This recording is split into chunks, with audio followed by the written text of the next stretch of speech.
Mauricio, appreciate being here. Appreciate all of you guys for being in attendance here. I think this is hopefully will be an informative panel for you about the different types of ETA and then kind of when to do it as you're sitting here and thinking about it. So as Mauricio said, I'm Raam, Jani, a partner with BakerHostetler. I have been at all 10 of these conferences here, the Booth Kellogg conferences, from when they were in a very small classroom, and when there was one version of it was a Shark Tank version where searchers were trying to sort of give their pitch to try to get investors. So, as this has evolved, I've been here every step of the way. So I've been doing search fund work for the full 20 years of my practice. I worked with Brian O'Connor on his search fund. He's now the proprietor of NextGen. So I've been in the industry for a long time. Love doing search fund work. Love doing ETA transactions and private equity generally. So that's who I am. Hannah, we'll turn it to you for an introduction. Thanks, Raam, and thanks everyone for having me here today. My name is Hannah Barrett. I'm a director at Pacific Lake, which is the largest investor in traditional search funds in the ecosystem. In my role, I work with searchers at all stages of the journey. So everyone, like many of you in the audience who are trying to figure out, do I want to search? Do I want to search now? How do I want to do this? Over the past few years that I've been with Pacific Lake, I've probably talked to, a few hundred searchers in helping them make that decision. I also head up our work within the firm in terms of helping searchers search more effectively. And so spend a lot of time helping folks through just search tactics and how to be more effective over the course of their journey. Help people through the process of going through an acquisition, so going through diligence, and that's my background prior to business school and prior to Pacific Lake. And then I'm also involved from a board perspective with 4 companies in the search fund ecosystem. Morning, I'm Mark Hoffman. I was a 91 grad of Booth here, and I guess that seems like a long time ago, because it was a long time ago.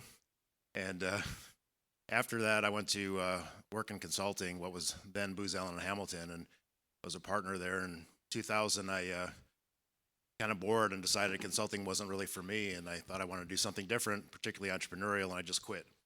And did some self-analysis, and before the search world or ETA even existed, I guess I looked to buy a business, and I was able to acquire my company in 2001. Larson, it's now Larson Packaging Company. Started out as a pallet company, and I've been doing that for quite some time. And a lot of the messages that Graham was talking about this morning really resonated with me. I'm also on the advisory board of NextGen Growth Partners, so I know a little bit about that model. And I'm also on the advisory board of the Booth ETA. So hopefully we'll have good things to talk about.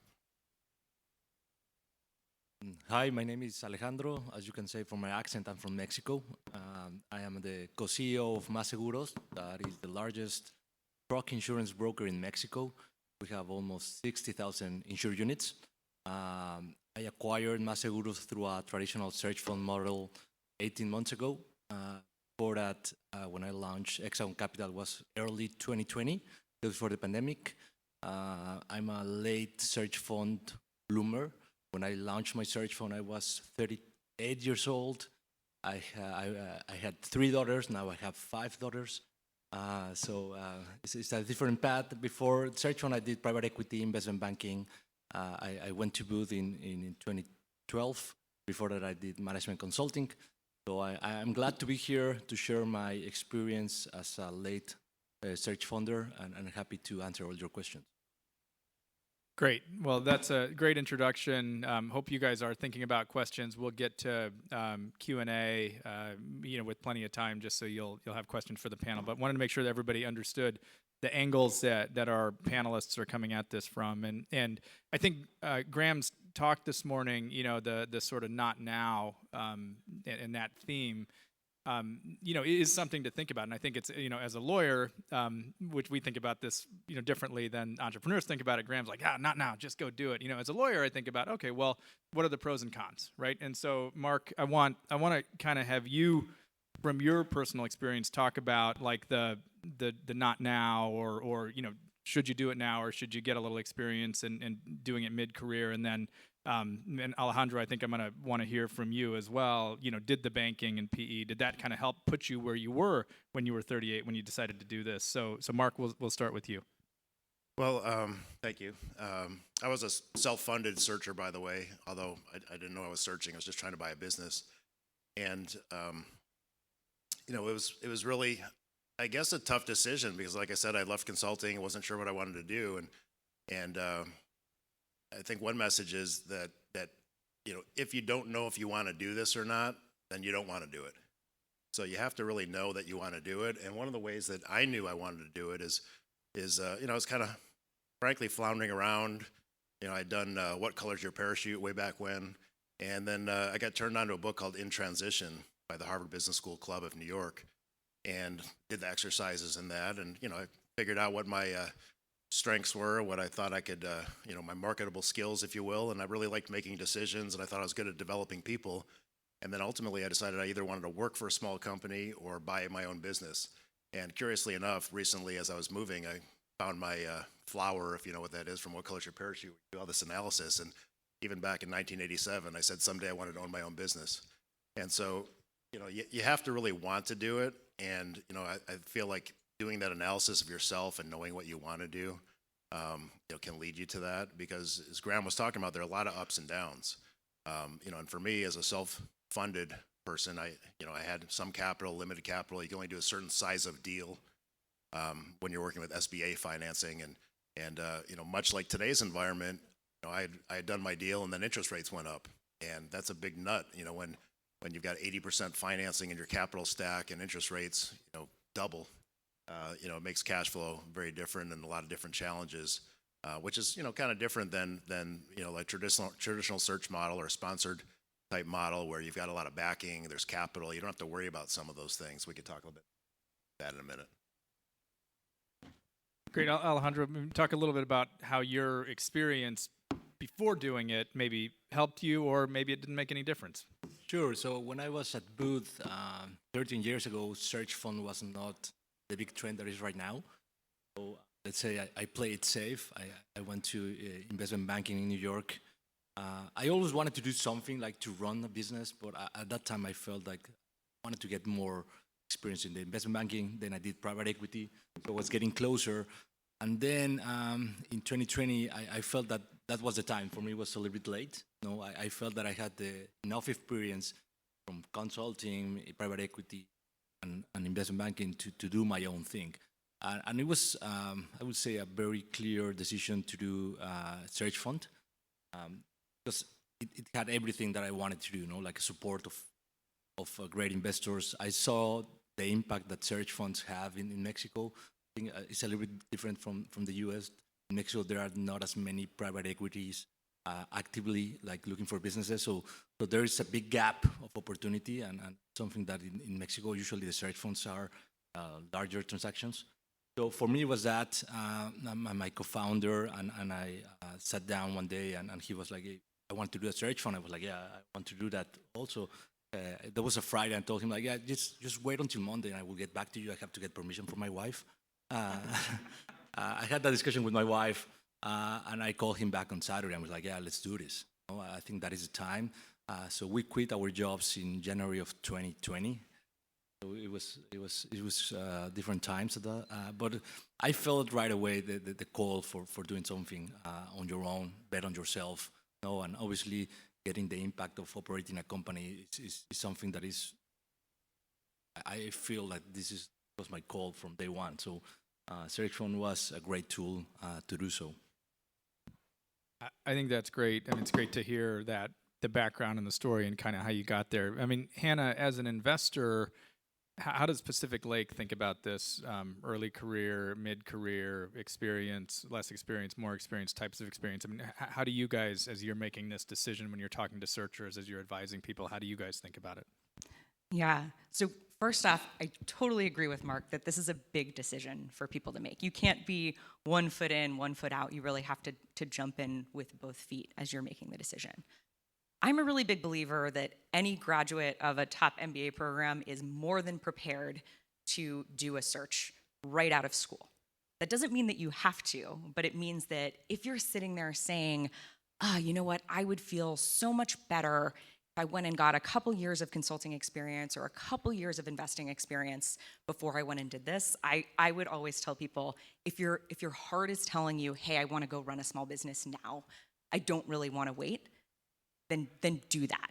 Take the leap. You definitely don't need that experience. I have never left a meeting with a prospective searcher and been like, you know what, like, Mark would be so much better with a couple years of consulting experience, right? Like, you are definitely ready to do this. I would say the biggest thing that we look for in the entrepreneurs that we work with is, an entrepreneurial spirit, a hustle, a desire to go do this, to charge through walls, to figure things out.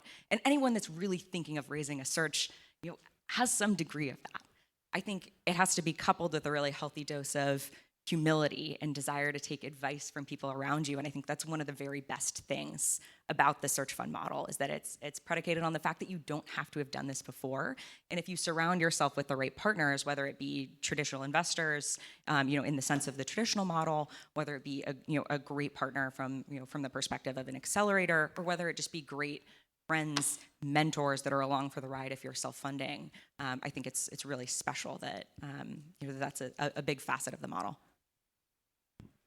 Great. I think those are all great points, and again, everybody should have this perspective from our panelists. And the other perspective that I just wanted to add briefly is, there is a benefit to having been on teams led by other people, sort of in the professional context. Even before, and most of the time, people who go to business schools like these do have some of that experience, because being on teams that are led by other people help you to understand what kind of a leader you want to be, and what kind of a leader you do not want to be. And so I do think like having some of that color and context is helpful. So I will have, as you can imagine, I get phone calls from various people, and I will get undergrads calling me, oh, I want to do a search fund, I want to go buy a business. And I'm like, I'm not sure about that, right? I think there is a point where it is probably a little too early to do it. So, just be, but for people coming out of business schools, I think totally different. You are ready if you're ready, but if you're not, it's okay to be on somebody else's team for a little while too. So that's kind of how we think about when to do it. There's never a wrong time to do it. It's just it needs to be right for you. Yeah. Go ahead, Mark. So I just wanted to add that, like I said, I think I was 33 when I bought my business, and I was relatively newly married. I was just having a kid, so there's a lot of stressful stuff. And I've told this story a lot where, I asked my wife, should we do this? And she said, well, what's the worst that could happen? We'll be poor. And I've been poor before. And so having that support from your family was really important. But at the end of the day, she didn't help at all with the business and never wanted to hear about when I came home to complain about stuff. But, it just depends what kind of person you are. As I was saying, I was 33, had 9 or 10 years in, consulting. I, helped a lot of other companies, from, multi-billion-dollar companies down to $100 million companies in Latin America that were run by families. And I thought I knew, and I opened up an office and ran an office in Peru for Booz Allen. And so I thought like, oh, I know how to do this. And then I bought my company, showed up the first day, and I didn't know shit. And it all comes down to like you're managing people and the kinds of, and your peers are generally not the kind of peers you have here in school or maybe you've had in your career. The most important thing that I was doing and still for my, in my job is accounting and human resources. So, you learn some of the skills, you learn accounting and finance and marketing and some other things, but you just have to be ready to learn it on the job, and you have to be the kind of person that can be resilient and can lead, even when you don't feel like it or, kind of deer in the headlights, because things are going to get pretty bad at times or could, and you don't know what you're doing, but you got to kind of like fake it till you make it. So you got to be that kind of person that, can really take that on. I think that's great, and my wife actually just bought a business over the summer, so I'm now the spouse of an ETA entrepreneur. So it's I'm in that position of being the sort of family support, but obviously my day job is also to support entrepreneurs buying businesses. So let's shift now a little bit into this sort of, as we talk about exploring the pathways. Let's shift a little bit more into the different modalities of ETA and sort of drawing some of those distinctions between traditional search, self-funded search, accelerator model, some other, maybe about, we're not going to get into a ton of detail maybe on holdcos or, kind of independent sponsor with entrepreneur focus, within a family office. Could you just sort of be a captive within a family office? Another way to do it. I mean, there's lots of ways to do ETA, but we're going to kind of focus up here on traditional self-funded and accelerator model, but a lot of these things will kind of, I think will resonate on the different pathways. So Hannah, I'm going to turn this into a little bit more of an advocacy piece for you. So advocate, and because I think that will actually help us draw some of the distinctions between the different modalities. I want you to advocate for doing a traditional search fund and draw out some of those distinctions for us. Definitely. Well, I'll start with a little bit of a framing, and that, to your point, there are so many different flavors that you can, use to pursue a search today. And I think all flavors are great flavors. So I will share why I think traditional search is great, and you all obviously know that I'm biased there. But I think each model is really well suited to, a certain type of CEO journey. And so I always encourage entrepreneurs that are thinking about different flavors of this to think through, what do I want my CEO journey to look like? What is the type of business that I want to be running? What are the types of decisions that I want to be making every day? And what is the growth journey that I want to go on? I think a couple of advantages of the traditional search model is, one, from day one, you're surrounded by a group of partners that are, that are truly invested in you, both literally and figuratively, in terms of helping you succeed. And the amount of support that you get, particularly throughout the search journey, which can be particularly lonely, is really helpful. I've spent a lot of time researching what makes searchers more successful early on in their journey, and spend a good portion of my day job trying to figure out, how do I help searchers buy bigger, better businesses even faster? And so I think that's one great advantage of the traditional model. The other piece is along those lines of the CEO journey that you might have, that I was framing up before. I think the traditional model enables folks to buy bigger and faster growing businesses that may be harder to buy via a different model. And so your CEO journey when you're running a business like that looks very different. And then you get the opportunity to be making really big bets, really big strategic decisions really early on in your career. And the other thing is, your day-to-day changes really dramatically every 3 to 6 months if you're running a big, fast-growing business, which I just think is a heck of a lot more exciting. I think it's really fun to get to say, hey, I know I'm going to need to transform and grow in a really big way, but I also don't have to do that on my own. I'm surrounded by a group of people that have done this before, that I can call when I'm going through a moment of, hey, I've got to make this really big strategic decision. I'm trying to think through, I think I have this opportunity to raise prices. I don't want to mess it up. How do I frame that? I really think that I'm at the stage where, I can make this critical hire. I think that's the right decision. Can you help me think through, is this the right time, or is this the right person, or actually should I be focusing in this other area? And so really for me, it comes down to the opportunity to build, potentially $100 million plus business, and what that means in terms of your day-to-day adventure as a CEO. Great. Mark, why don't you talk about self-funded, and then you can shift gears and ask yourself a question about the accelerator model also, because you sort of, you work with NGP, one of the accelerators. So give us your perspectives on both and draw the distinctions. Well, I mean, first, I completely agree with Hannah. Those are certainly the benefits and the pros of working in a, that type of model that's sponsored. And another thing that I would add actually is that, you can have and hire a team. So you have capital, you've got some cash flow, so you can have good people helping you, which makes your job easier. Very early on, I was talking to a PE guy, and he said, the problem is it's much easier to run a $20 million business than a $2 million business. And that's really true. And, I've seen that happen because, my business has grown, from about $3 million to, we'll probably do $55 million next year. And, but it's been 20 years. So, in the traditional model, 5 or 7 years, you're going to have to recapitalize or sell or something. If I would have done that to my business 5 or 7 years, I'd be looking for a job. So, the pros of the self-funded model, I think, are that, for me, a lot of it was economic and control. So, I own 96% of my business.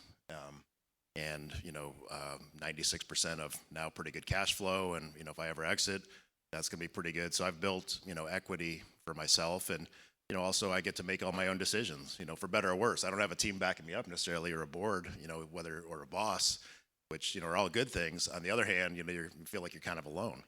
So especially when your wife's not helping you. So she does now, actually. She works in the business now. Oh, I love it. But where was she all those years? She's probably going to watch the video and stuff. But no, that's been great. I love you, honey. But, I just like not having a boss. I mean, maybe I'm a control freak, or I just, want to do things my own way, and I don't have to justify things. And it's funny because, you learn in business school, how to do capital investment analysis and return on investment. And, it turns out that a lot of those decisions, I've made, hundreds of thousands of dollars, even millions of dollars of decisions based on gut. So you feel good enough. And when you're the entrepreneur or the 96% owner, you can do that and succeed or fail based on your own, decision making. Whereas, if you're in somebody else's model, you're reporting to a board and some, investors, and only have a small portion of it, maybe you don't care as much, you don't live or die by it, but you've also got to justify every decision. So, those are all good. And then the pros are, I lived most of my life capital constrained. So, it's very difficult to bootstrap, to make investments, to, when the economy goes south or interest rates go up, you're really, having difficulty to be able to execute your strategy. So I had a strategy that I wanted to do, and I just couldn't do a lot of it, until I was able to piecemeal it out. And then ultimately we were cash flowing enough, and then we could, have our own cash flow. And then, once you have cash flow, then all of a sudden all the bankers come out of the woodwork and, are happy to, try and loan you money. But even then it's not easy. So that was always a, big struggle. And then thinking about personnel issues and trying to build your team and stuff like that. So, and again, it's hard. I mean, the first time you fire somebody, we heard that a little bit this morning, it's, if you're doing it on your own, it's just, it's gut wrenching. Of course, now it's easy, but people fire themselves. But it's really not an easy thing to do, and you don't want to get in that situation. You want to, treat people fairly and with respect, and have the right people working with you, and build the culture. That's great. I think those are helpful things. I mean, I think if you're trying to sort of draw distinctions between traditional search funds, maybe you're going to do deals that are a little bit bigger. That'll be similar with an accelerator model. You'll be able to, have the capital to do larger deals and get them leverage and have good relationships. Self-funded, you're going to have more control. So there's a little trade-off there. As you're searching, self-funded, you're not going to get a salary. Or I mean, you're going to get one, but you're just sort of eating into your own savings probably. So that matters for some people coming out of business school. Maybe I need to pay the bills. Maybe I need to do various things like that. You're not going to have somebody to turn to ask a question about, to help with financial modeling if that's not your strong suit. If your strong suit is more on operations, you'll have those resources in the traditional or the accelerator model, maybe not in the self-funded model. But that's a little bit theoretical. I mean, Alejandro, I want to hear from you. Like, in the real world, how did your investors help you in the traditional search fund model, both during the search, in operations phase, getting a deal done, all of that? Perfect. So we decided to do a traditional search fund model because we wanted to have the support of a strong base of investors. No? Although we had the experience of doing deals, of investing, we felt that we needed the search fund lenses that they provide you. So we learned a lot, like from setting up the CRM. Like when we started, we were like, what is that? So investors help us. Now you have to do this. This is the way that you search. So when we started to pitch our search fund, we were like, yeah, we have friends that we will call and they will give us leads. And they were like, no, the model doesn't work like that. So we learn a lot through like constant interaction with them. At the end, we decided to have a diversified cap table, like from the beginning. So that also helped us a lot. Like no investor has more than 10% in the search fund and in our deal. So we have a lot of investors that help us throughout the process. There were investors that help us a lot to set up the search fund. Through the searching process, in the acquisition phase, like we had investors that were like very experienced in the debt terms, so they helped us there. There were people who were like knowledge about the industry, so they gave us a lot of support throughout that. And especially, we made the largest deal in Mexico history. So that put the model at test. Like they provide us not only with the capital, but introductions to fulfill the full amount that we needed. And now also they are very supportive in the operating phase. So I would say that if you can do a diversified cap table, that is much better, I believe. Like there were times that there were like investors like, I want to have like maybe 40% or 30% of your cap table. And we decided that was not what we wanted. We wanted to have like more like, I would say, openness, like more control of our destiny. If you have a 40% or 50% investor, he will be like handling the key decisions for you. And on the other way, it's like a true corporation. So we have more control of how things are done. And also on the other side of having a traditional search fund, I think like that allows you to be more aggressive, to bet more. If you own, I'm not saying that is wrong, Mark, but if you own 90%, like maybe your risk appetite is a little bit different versus the traditional search fund that you want to push it like harder, I would say. Like you will be able to risk, and that is part of the model, no? Like you will be putting all your chips in a couple of bets. But I think for us, that is the right. It focuses the mind. Yeah.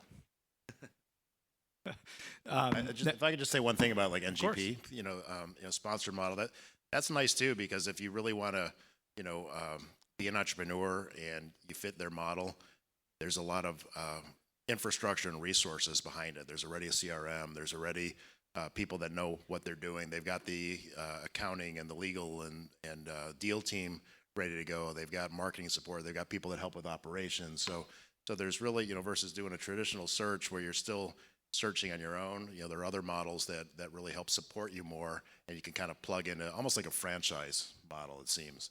So that's another option.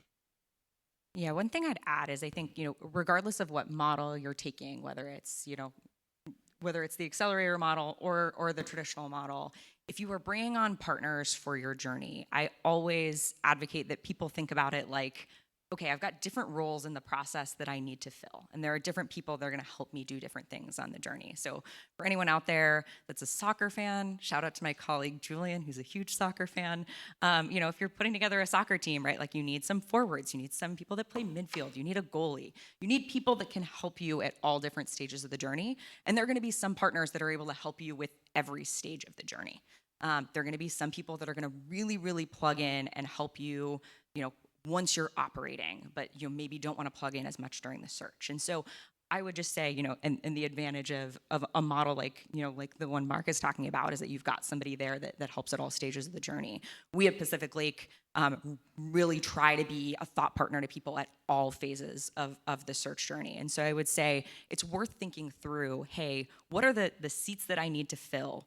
Who's going to help at what stage of the process? And how do I think through the relative value that different people are adding in the process such that I can really get the most out of those partnerships? Well, I think these are great points, and sometimes these panels, depending on who's on them, get more contentious between the accelerator model and the self-funded and the traditional model.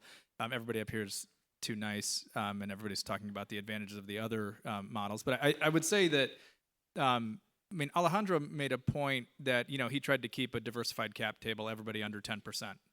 Hannah, I know that Pacific Lake wants to be a large investor. Do you guys participate in those if you're going to be, less than 10%, or how do you feel about that? And again, just philosophically, and I'm not saying like we never do this or we always do this, but just, I want to kind of draw out that, like, the reasoning why traditional investors might take that position. Hey, we don't want to be below 10%. A searcher might want you below 10% for that diversification.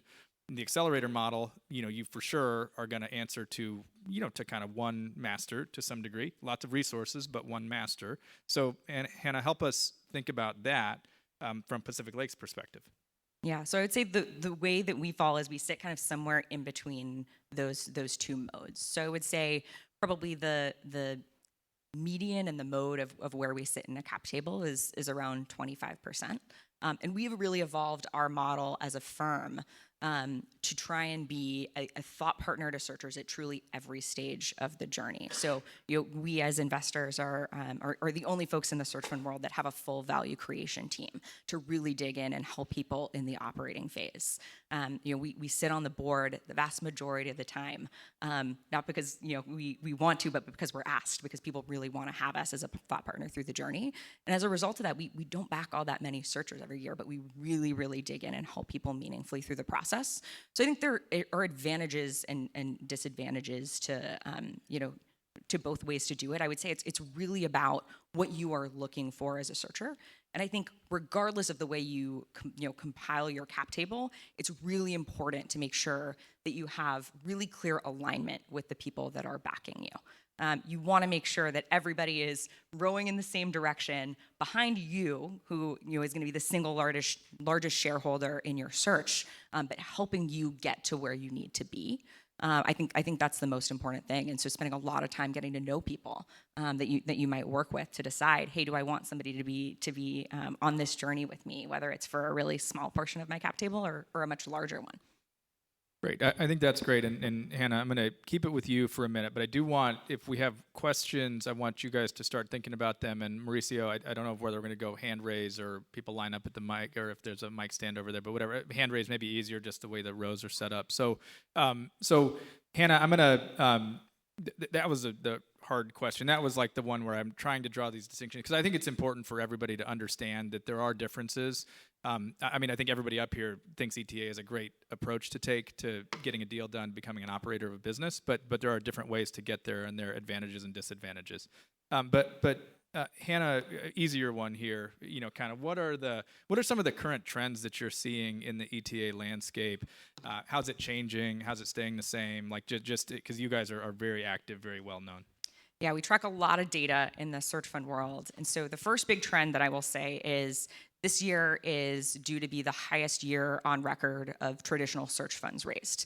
And while we don't collect data as much in the world of accelerators and self-funded search, I've anecdotally heard similar trends in those worlds as well. And so as of about a month ago, the number of traditional search funds raised for this year surpassed the year-end number for 2020, which was the previous high water mark in terms of U.S. search funds raised. So that's one big trend. I would say the other trend is more people from different walks of life are getting more comfortable doing this. Once you have the benefit of 40 years of data and successful people that have come before you, it gets much easier to feel comfortable taking that leap. So we're seeing more and more folks decide to circle back and do this later on in their career. We're seeing more people coming out of each graduating MBA class that want to search.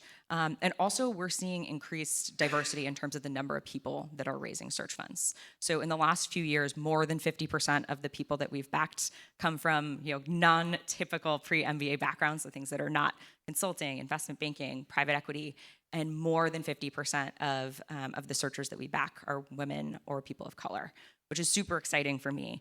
And the Stanford study has recently started to track metrics on those fronts as well. And so I'm really hopeful that we'll continue to see a lot more movement on that front over the years to come. The last thing I'll say is in terms of business models of where people are finding businesses and buying businesses in the search fund world, that's evolved a lot too over the course of the last decade. In the early days of Pacific Lake, there were people that would find really interesting companies in a wide variety of business models. People were still buying things that were B2C. There was a lot more, kind of physical education delivery, things like that. And I would say today, the lion's share of companies that people buy are really high quality, mission critical, differentiated B2B services businesses and software companies. Between the two of those, that's probably about 80% of the companies we've seen searchers buy over the course of the last couple years. Great.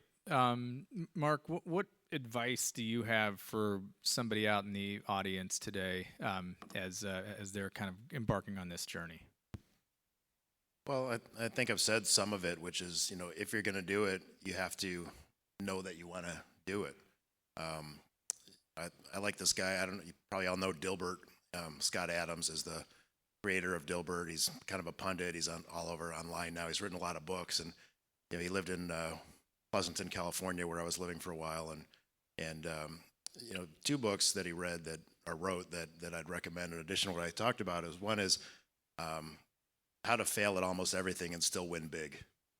And then he's also written one I'm reading now called Reframe Your Brain.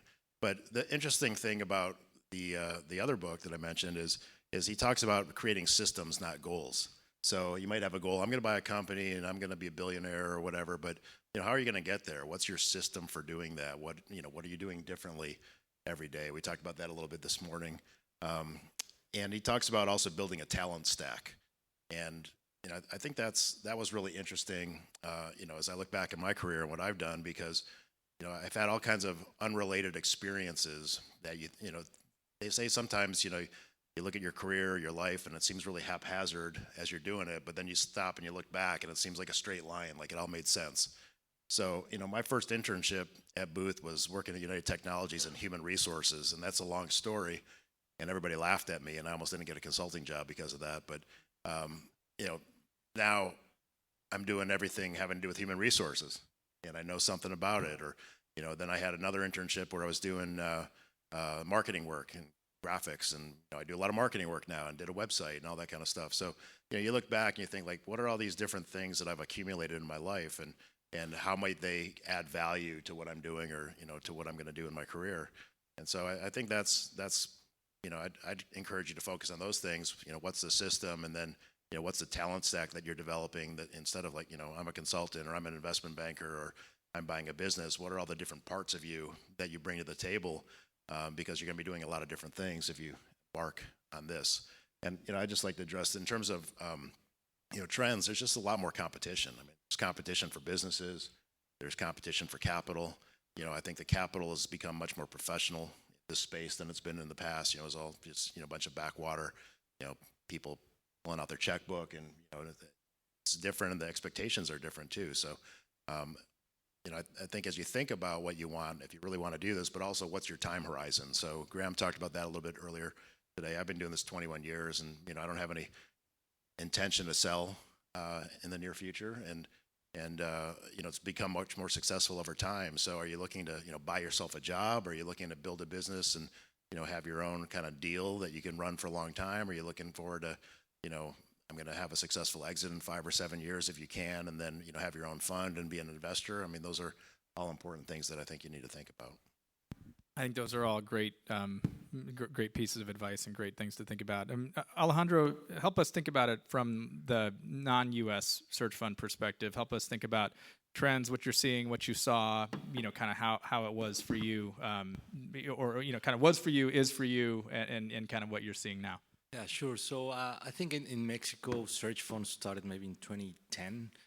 There have been a good couple of success stories, and I see even more search funds in Mexico being raised, and in other parts of Latin America. I think the model has proven their value, for investors, and the opportunities for entrepreneurs. I believe as well in Mexico there's a gap in capital that search funds are fulfilling. So that is a great opportunity, and obviously the way of thinking of business owners is a little bit different than in the U.S. Like you see more people like these are family-owned businesses. There are people that are looking more to leave the business to their sons or to their daughters. So you have to do a little bit more work, of when you touch base, you have to explain why do you want to buy their business, what do you bring to the table, and gets more emotional. Like, I will not fire people. I will keep this. This is a legacy. So that part of the business of the search fund plays a bigger role in Mexico. Obviously, you have a lot of opportunities, but you have to be very clear about what are you going to buy. And obviously, the risk, there's less capital, wanting to go to Mexico or outside the US.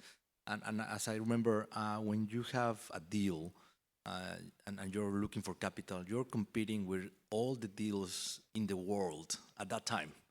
So you have to be aware that your investors are looking to other opportunities all around the world, especially in the US, Canada. So you have to bring a very good deal. So like I think like the threshold for investment is a little bit higher outside the US for all the complexities that come along, like certainty of business, debt levels, all these aspects. So there are more opportunities, but you have to be very careful of where you're going to be at. Like investors will tell you that. So there are opportunities, yes. It's a little bit more challenging, maybe. Great. All right. Well, let's turn it to questions here. Got one up. Hi, thank you for your time. My name is Caroline. I'm part of the booth students.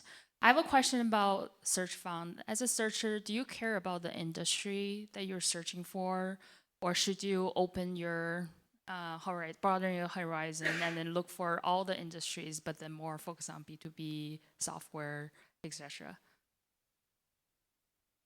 Yeah, happy to take that. So I think there are different ways to do it, but I am a huge advocate of a thesis-driven, industry-focused search. I think the advantage that that gives you is it allows you to identify a pond that you think is interesting and fish only in a place where you think there are good fish. That also gives you a huge advantage when you are spending time talking to business owners. You know, Mark was talking before about how it feels like competition has really increased. I was sharing that, you know, there are a ton of search funds that have been raised recently. Your advantage is going to be to connect with a business owner and be able to demonstrate that you understand their industry, you understand their customer, and that, you know, you're likable, right? That you can relate with them.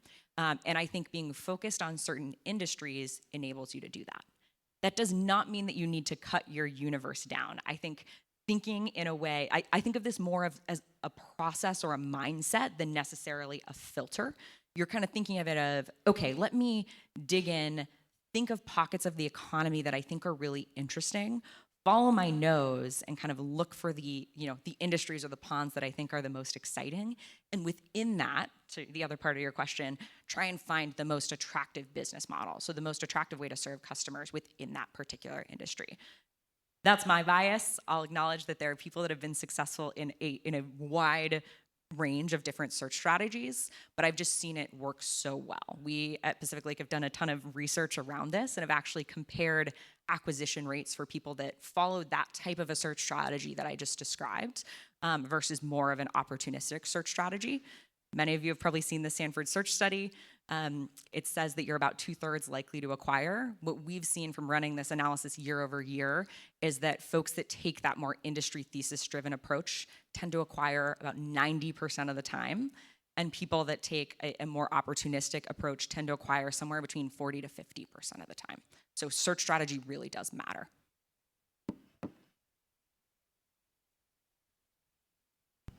Can I just say one thing on that? So I think I agree. You need to be focused and ideally have a thesis.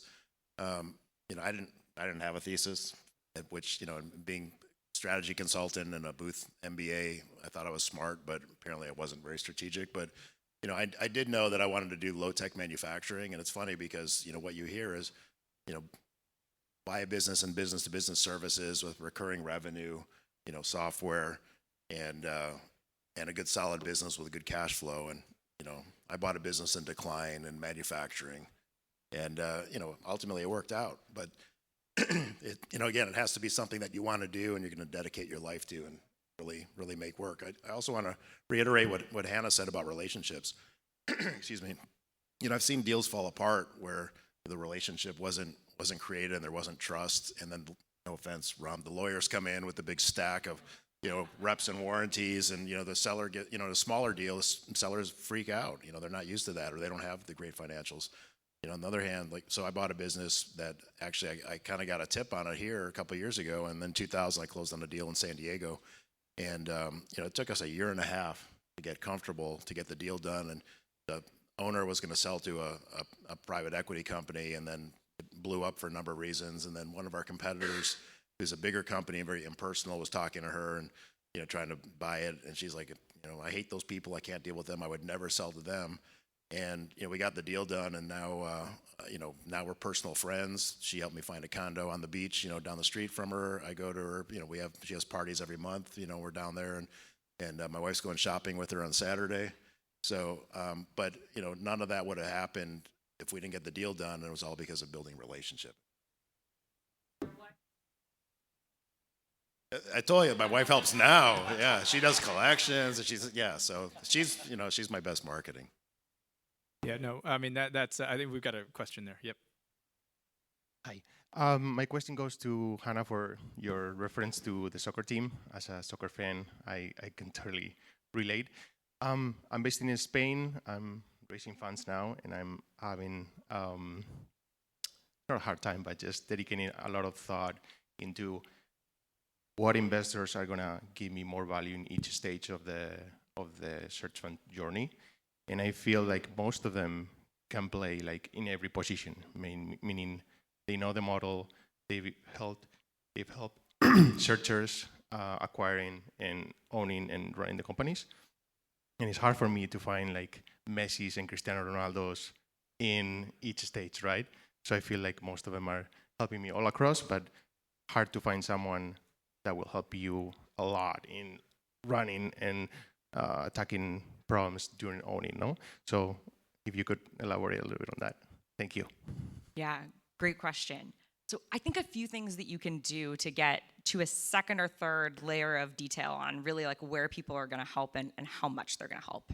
First off, I would talk to searchers that have closed deals in your geography and ask them really specifically who was the most helpful to you at each of these stages of the process and what did they do that was helpful.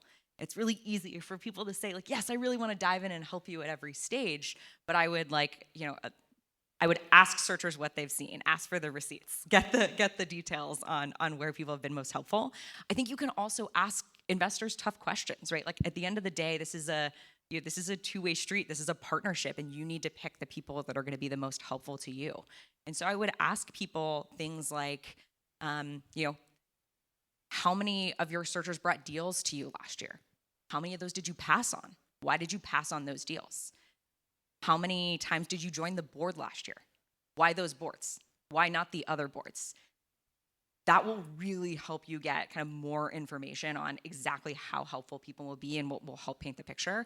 But I think really like current searchers or people that have closed deals, I've found them to be just such a great resource in terms of most people are willing to be brutally honest on where people have been really helpful and where they've fallen short of expectations.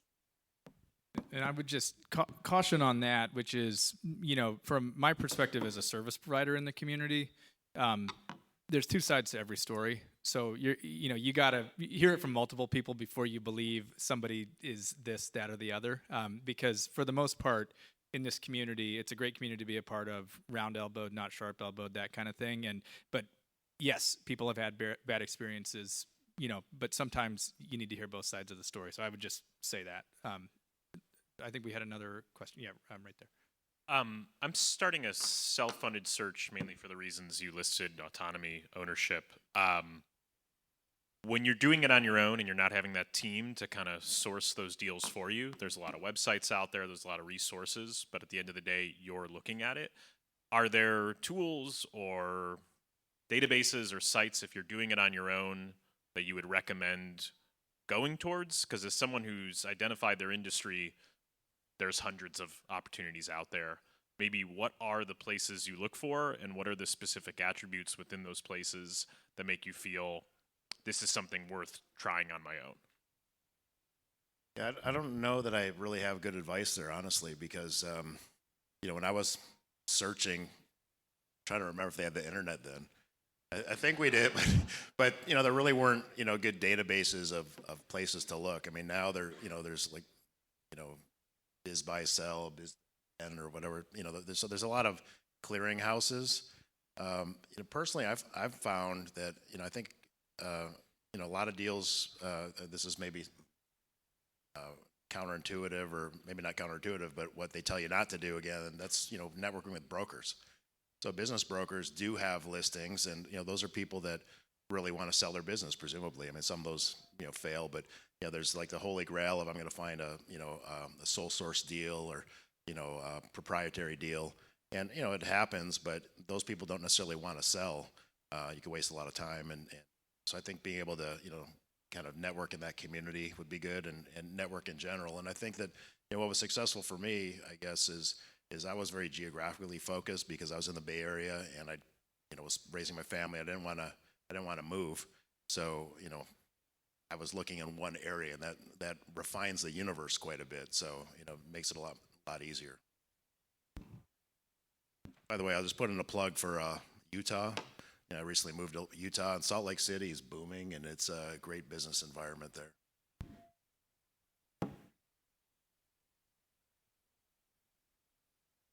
Okay, should work. So my name is Przemek. I'm currently Booth's MBA. So question for Mark, that's one question for you, and then for Alejandro and Mark, you guys feel free to chime in. So one, Mark, as you acquired the business on your own, how did you go about creating your own board or executive board? And Graham talked about in the keynote, probably mentioned his executive coach like 20 times, honestly. So who is your executive coach, so to speak, besides your wife? And then second question for both of you and anyone else is, how do you stay grounded? So kind of what Graham was talking about, like taking care of your body, your mind, like what is it that you guys do to kind of stay sane in the process? Thank you. So in my case, I guess foolishly relied on my own judgment and counsel, but I did, excuse me, I didn't have a board. You know, I think my biggest thing was getting a good accountant and a good lawyer. So I was telling Raam earlier, I found a small law firm that was very, business friendly, and they were able to help me with everything. And he became kind of my sounding board, my attorney, and I used him a lot. It was expensive, but it was good advice. He had a lot more experience than I did, and I actually, I had an accounting firm, and I picked a bigger firm at first, and they weren't very successful. And then I switched, and now like my accounting firm is very good at helping look at other deals and things like that. So I think assembling your team of professional service providers that would work with you that was key for me. And I always felt like, I'm not going to join one of these groups and network. I'm not very good at networking, frankly, but things like, YPO, Young Professionals Organization, or Vistage, are good types of organizations to get involved in where you might not have your own board. And I didn't feel like I wanted or needed a board. I mean, I didn't want to give anybody any equity, and you could have an advisory board, but I guess I didn't know who would be on it, or, but those are good resources as well. And then, I just also say that the mistake I made, where it would be good to have people looking at your assumptions is, and I tell everybody now, life is not a spreadsheet.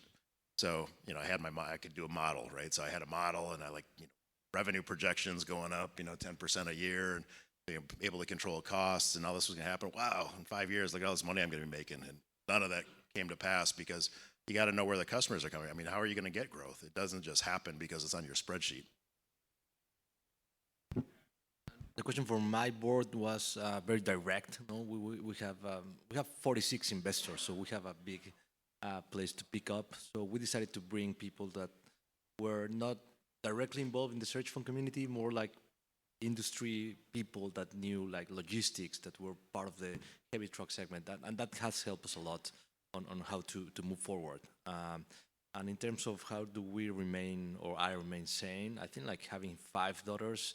So working is the way that I remain. No, but like I try to make to do sports, half Ironmans and stuff like that. So when I have time, I think sports is the best way to be like in a level that you feel good, and you can provide that and show that to your company. I think we have time for one last question before we wrap up. Okay, do you want audience question or just kind of panel wrap up? Panel wrap up? All right, perfect. Okay, so we're going to end it with the sort of, the kind of parting wisdom. What do you want to, what would you tell yourself at age 20 or 25 or 35 or whatever it is? And what do you want the audience to remember from our panel? So Alejandro, we'll just kind of come right down the row here. So I would say enjoy the ride. At least in the search fund part is a roller coaster. Enjoy the ups, the downs, and have a partner. It's a partner, your wife, it's a partner, your business partner, it's a partner, your investor. Have somebody to talk about and discuss what you're going through. That makes changes a lot of things. Yeah, I mentioned that what Graham was saying this morning really resonated with me, because I've been doing this a long time, and I've just had so much tremendous personal growth. I mean, there's been ups and downs, but this afforded me, some economic success. I was able to, versus my previous life, constrain my travel up until now. Take care of my family, watch my kids growing up, and do their sporting events and show up to meetings and do scouting and things like that. So I was able to really, I think, live the life that I wanted to live, on my terms. There are a lot of stresses and challenges, and you try not to let that affect other people. And I almost went bankrupt, I think, twice. And I didn't want to look for a job, which kept me going. So, and now it's pretty good, but it's been just so rewarding, being able to do it on my own and not having a boss and not having to respond to other people other than my employees and customers, which those are the pesky details of running a business. I always say that like owning a business would be great if it weren't for those pesky customers and employees. But that's the part that's really rewarding, and now I feel like I've really built something in the culture that I think is important, and it's sustainable, and I can't imagine doing anything else, and I'm much happier than I've ever been. Yeah, we say the same thing about clients. The only thing that I'd add is, if you learned about the search fund model and you had that kind of light bulb moment where you're like, wow, this is a really awesome opportunity for me to be an entrepreneur, and you're sitting there and kind of holding back for some reason, I would encourage you to take the leap, or at least take the leap and continue to explore. I think it is certainly not a path for everyone. It is not for the faint of heart, as we've all mentioned. But I think it's just an incredible opportunity for you to grow as a leader, and really challenge yourself in a lot of powerful ways. And so I've seen it to just be such a fun and fulfilling model and opportunity. So it would really encourage all of you to lean in. Great, and I would just say, remember the team. So when you're on this journey, remember the team. And so during the search, that's your family, your friends, and everybody like that. After you buy a business and you're operating, that's those are your employees. Those are your team. So remember your team. AJ Watterstein, I contributed to an article that AJ Watterstein at Yale had written about, figuring out a way up front to reward your team. So build a pool in where you're going to reward your team at the end. Don't try to figure it out later. Just commit to doing that up front, because they're going to be a real important part of this. So think about that. And then I'll just sort of also, we use this this sort of avenue, this capitalism and sort of making money as a way to kind of help people, and to help people help themselves, and create jobs and create opportunities and create lives for themselves. And that is, as a lawyer, I sort of feel strongly about that. I mean, that is based on the rule of law. So it's an important thing, like, as we sort of think about that, kind of take a step back and think about that as like all the various things going on in the world. The rule of law matters, and we should all care about that.